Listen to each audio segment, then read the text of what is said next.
poin mereka berdua nih, baik Aura Esports dan juga EVOS Esports ini empet-empetan banget, dempet banget Zi. Yes. Dan akhirnya di match terakhir gue malah nggak melihat tensi fight di mana-mana kecuali di area Bayfront antara EVOS melawan Aura. Dan kalau kita perhatikan juga ini sebenarnya dari segi vision Aura boleh gue bilang cukup memegang, tapi lebih ke arah EVOS juga di sini kayaknya lebih fleksibel juga sambil nungguin momentum dia untuk split atau mungkin narik ke arah Council Hall tadi ya. Yes, tapi kalau misalnya kita ngeliatin dari pergerakan EVOS, tampaknya mereka cukup fokus sama objektif mereka karena fokusnya mereka ini sebenarnya tinggal satu aja, cukup pertahanin poin yang sudah mereka punya. Jangan sampai mereka ter-take down terlebih dahulu, Ji. Jangan sampai mereka ter-take down terlebih dahulu, apalagi kayak yang gue omongin sebelumnya pas tadi lepas landas pesawat, nggak ada yang saling tabrak-menabrak, jadi ini tinggal adu konsisten. Yes. Adu konsisten bukan adu otot di awal-awal. Apalagi ini mapnya kan dari satu map ke tempat lain tuh agak deket ya. Kalau misalkan lu fight di early dengan tempo waktu yang cukup lama, chance besar banget itu udah pasti lu didatengin sama tim lain. Yes, tapi kalau misalnya kita ngelihat pergerakan antara Aura Esports dengan EVOS sendiri, ini bener-bener mereka setiap jalan selangkah itu selalu ketemu. Kalau misalnya kita lihat tadi sebenarnya EVOS udah sedikit menjauh dari pergerakannya tim Aura karena mereka sadar kan ada pendatang baru juga di tempat yang mereka huni. Tapi ternyata Aura malah makin ngedeket ke EVOS itu. Sementara EVOS Mr. 05 juga udah mulai ngelancarin tembakan, seenggaknya kasih peringatan ke Aura. Lo nggak sendirian di sini, ini ada gue. Betul, jadi emang lebih ke arah Auranya juga aware dan dia harus nge-shadow pergerakan dari EVOS. EVOSnya juga sadar dan gak terlalu gegabah dengan dia punya moving. Betul. Iya kan? Waduh. Yes. Waduh, ternyata Ji, ini EVOS udah langsung melakukan pergerakan agresif. Abu udah langsung naik dengan satu grapple hook gunnya ke arah atas lantai 3 di arah balkon. Sudah mulai coba adu setup. Udah dibuka juga Glual dan juga Chrono oleh seorang Street. Mulai masuk perlahan tapi pasti 05 dengan satu MP5-nya. Dan Abu pun dengan double vector unggul medical kit. Tapi udah ada Sam dan juga kawan-kawan dari EVOS masuk ke dalam. Bersiap vector dual pun udah diaktifkan oleh seorang Abu. Masih dicari dulu mana sisanya. Permain dari Aura udah mulai kehabisan peluru dan juga darah. 3 orang dan langsung diratakan begitu saja. Aura melawan EVOS harus diratakan aja di tangan EVOS tanpa kehilangan satu player pun EVOS. Bener-bener fight yang cepet banget dari EVOS Esports. Dan kalau misalnya gue ngeliat Abu loncat ke atas itu bener-bener ngedistract Aura yang langsung naik ke lantai 2. Tapi tampaknya EVOS bisa sedikit bernafas lega. Aerowolves posisinya nggak terlalu dekat. Oh ternyata enggak Ji, ini ada di lantai yang sama, ada di lantai 2. Yap, bakal coba langsung digas terus teman-teman dari EVOS. Gak bakal dikasih nafas karena Aerowolves juga bakal siap setup untuk melawan. Tapi Kapten Elsion bakal menjadi korban pertama dari kekejaman EVOS Esports yang udah membara-bara. Sang macan putih kita bersiap untuk menghabisi siapapun yang ada dekat, tetapi Samter bakal jatuh. Ada 05 juga bakal jatuh oleh seorang Bang. Halcyon bersama kawan-kawan dari Aerowolves bersiap untuk menghabisi permain dari EVOS. Narik dulu, Streetnya cabut, terkena knockdown dan ada Abu yang harus habis juga di tangan sang serigala Aerowolves. Wow, ini antara macan bertemu dengan serigala caplok-caplokan. Tapi Ji, sudah ada perang lagi kayaknya karena Aerowolves sudah kedatangan tamu. Itu dia ada Ajax yang bukan Sven bakal coba maju naik ke arah lantai 2. Bersiap untuk menghabisi permain dari Aerowolves, mencari di mana sisa stepnya. Adam datang dengan MP5-nya, loncat-loncat dulu sedikit. Ajax bersiap dengan lain-mainnya. Udah dibuka juga satu Chrono untuk persiapan. Oke, lempar dulu flag Ginet untuk make sure di area sebelah kiri ada orang atau tidak. Bakal coba masuk, Moshi bakal dipegang juga dual vektornya. Ada Jans dengan setengah darahnya berusaha sekuat mungkin. Dan Ajax bersama Adam bersiap mencari di mana sisa player dari seorang Bang yang juga harus terkenal dan begitu saja. Dan Jans menjadi harapan terakhir dan nafas terakhir dari Aerowolves yang memang lagi mencari poin juga sebanyak-banyaknya. Tembak dulu dikit, coba adu, strapping dulu, sudah mulai pusing, tinggal dia sendiri naik dulu ke lantai 2. Hasta la vista Jans.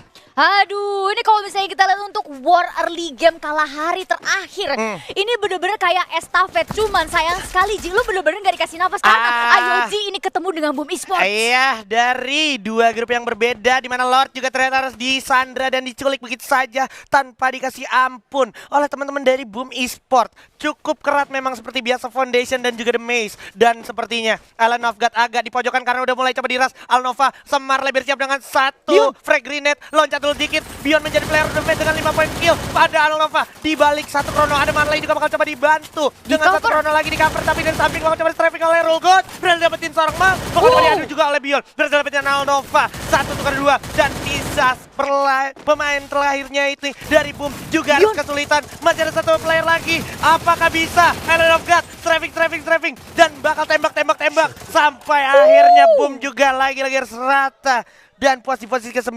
Gila, Island of Gods bener-bener membara banget. Ini dibakar stage-nya oleh Island of Gods. Dan bener aja, ini tadi Bjorn sebenarnya sudah menahan setidaknya untuk menunggu teman-temannya maju naik ke atas. Dan pembukaan dari Bjorn bener-bener manis banget. Disusul dari Rulgood yang memberikan buka defense untuk Island of Gods itu sendiri. Tapi ternyata kalau misalnya kita lihat di sini Boss Nightmare cukup anteng aja. Mereka fokus dengan objektif mereka. Bener. Tapi sayang sekali ada mesin cepu datang. Aduh, ini dia ya mesin cepu kita. Tapi bukan satu masalah juga untuk Boss Nightmare. Karena pada akhirnya kalau kita flashback sedikit, Aerowolf salah satu kompetitor mereka dari grup A-nya itu udah tumbang. Terus juga tadi ada teman-teman dari Boom yang emang mau coba manjat juga udah tumbang juga. Jadi sisa dari Onyx Olympus sama satu lagi itu Sesmizu sama Bigetron mungkin. Ya, itu dia. Tapi kalau misalkan kita ngelihat sendiri untuk di Poche, sebenarnya Island of Gods di sini masih punya kompetitornya. Betul. DG Esports. DG masih ada,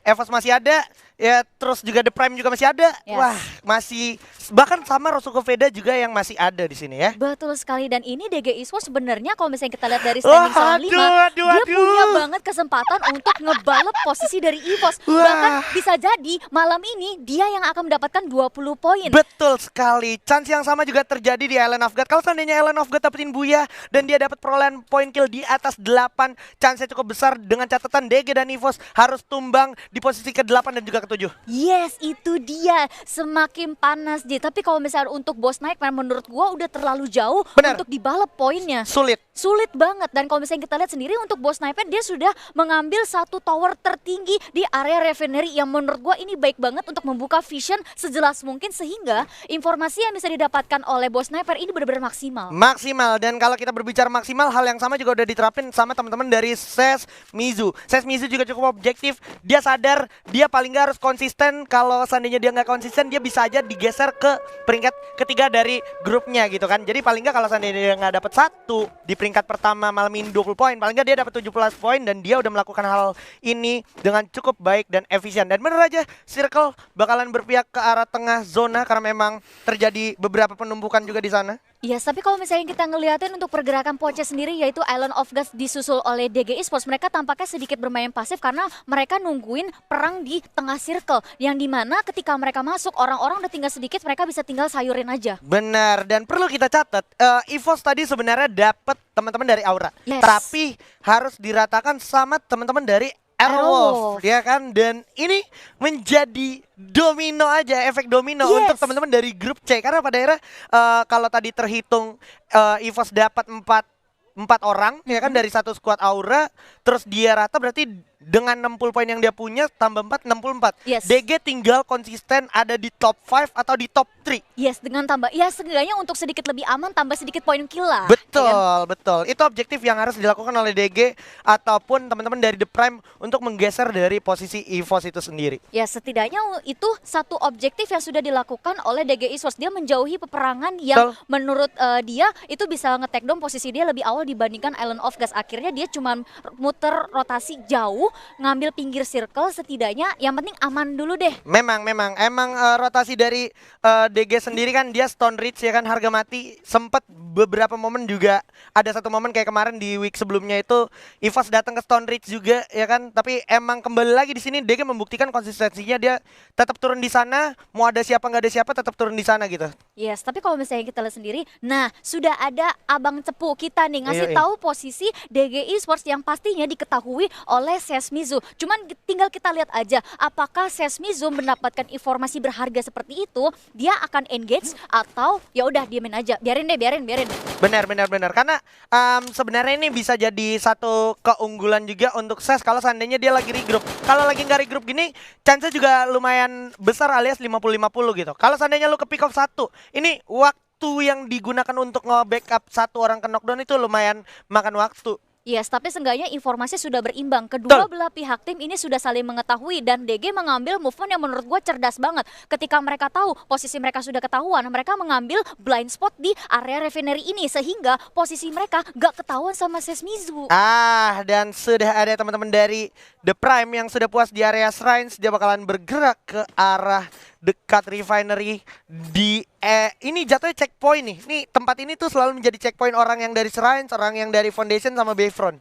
Yes, tapi kalau misalnya kita lihat untuk zona sebentar lagi akan update dan ini dia Yes. mengitari area Refinery dengan sempurna. Setidaknya sudah ada 2 tim yaitu Sesmizu dan juga DG Esports. Boss Nightmare ini akan coba ngambil area patahan bawah, seenggaknya lebih aman di sana. Kalau misalkan mereka fokus objektifnya cuma untuk konsisten. Tapi Allen of God di sini juga akan mengambil rotasi yang cukup jauh, mencari tempat yang agak sepi supaya ketika ada pecah war mereka bisa langsung cari steal kill 1 atau enggak 2. Betul, dan Bigetron masih bersikuku dengan apa yang biasa dia lakukan, yaitu rotasi dari arah desap langsung straight forward menuju ke arah lurusan Refinery di arah patahan-patahan atau ketinggian ini ya, tembok-tembok yang ada di sini, dimana di atasnya tuh udah diisi oleh teman-teman dari Boss Nightmare. Summoner Drop pun langsung dibuka juga, dimana Zixia ternyata berhasil mendapatkan 1 hands, dan Rega juga harus terculik oleh Haide dengan 1 baretanya. Bakal coba langsung dihabisin.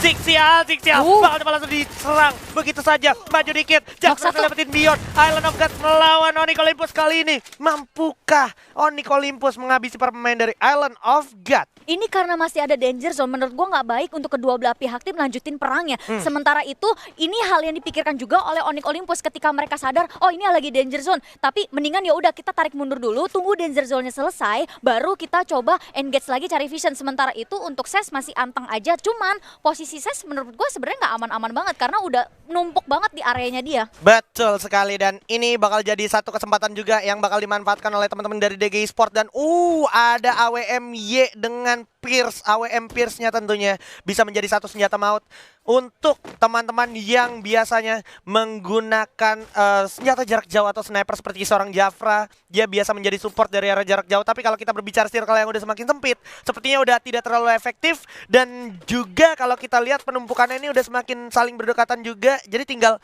gimana DG mempertahankan circle-nya untuk melawan tim yang mau coba datang ke circle. Yes, tapi kalau misalnya kita lihat sendiri untuk Rosu Goveda posisinya nggak terlalu diuntungkan ya, meskipun sebenarnya posisi dia itu nggak terlalu kelihatan, bahkan sama sekali nggak kelihatan dari member-member DG. Cuman karena dia berada di luar zona dan sulit banget untuk masuk ke pinggir zona, ini bakalan jadi PR yang besar untuk Rosu Goveda itu sendiri.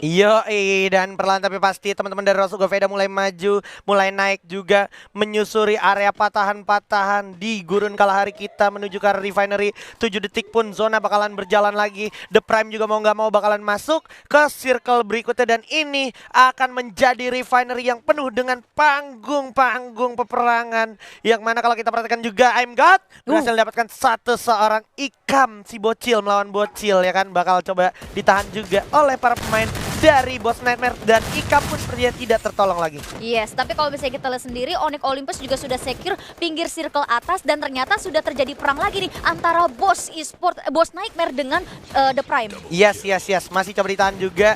The Prime juga nggak mau terlalu terburu-buru ambil posisi, karena memang mereka sebenarnya udah ada di dalam circle. Dan Bigetron Anca, ada kata-kata terakhir mungkin, Anca terkenal dan sudah terjatuh, udah nggak bisa ketolong lagi. Para pemain dari Bigetron pun kelimpungan. Jafra berhasil dapetin Wiza, Thanos berhasil dapetin Ajik, Wiza juga bakal ditukar oleh Jafra. Azriel juga mulai mengamuk para pemain dari DG, bertemu 2 tim sekaligus. Ses dan juga Onyx Olympus langsung dilabas habis oleh para pemain dari DG Esports, mulai mencari jalur amannya untuk masuk circle berikutnya, di mana di depan kalau kita perhatikan ada para pemain dari Onyx Olympus sambil berjaga-jaga. Dari samping ada hujan peluru, yaitu Fung yang siap melihat para pemain dari DG. Tembak di sini seperti oleh seorang Jafra, sang siap shooter kita. Bakal coba dipantau dulu, dicari, di aim. Ada Thanos berhasil dapetin Gare, bakal coba langsung diadu aja. Hujan peluru datang langsung ke arah Thanos, pusing Thanos tapi masih punya keluar. Waktunya pas banget, langsung didobelin aja untuk pertahanan diri karena masih ada Jars di arah depan.